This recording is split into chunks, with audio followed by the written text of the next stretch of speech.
এ দিয়া দিয়া এই যে দেখ কি নিয়ে আইছে দেখ। কে নিয়ে আইছে?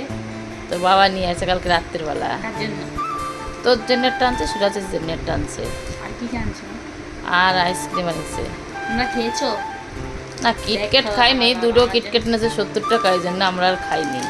আইসক্রিম খাইছি, তো বাবা এটাই খাইছে, আমরা আমি খাইছি। শেয়ার করে খাবো। এত সকালবেলা আমি খাবো না অবশ্য, কেন? না বিরাস করিনি কিছু না। আমি ব্রাশ ছাড়াই খেয়ে নিচ্ছি সকাল সকাল ভোরবেলা।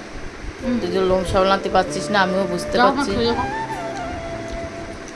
আমার তো ভালোই লাগে, খাওয়া দাওয়া ঠিক এই জন্য আমি ভালো ক্যাডবেরি লাগলে কিনি না। অবশ্যই আমি comment করে ক্যাডবেরি আমার জানাবে। পছন্দ না, কিটকেটটা বেশি পছন্দ।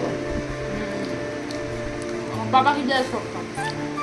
খাবা খাবা বাবা খাবা? তাহলে আর পাবে না। ওই যে নেরু আইছে, নেরু যা ছোচ্চা আইছে, ছোচ্চা দেখো মা, দেখো ছোচ্চাকে। দুধ আনতে হবে তোর জন্য। খাবি লাড্ডু? এই আইছে ছোচ্চা।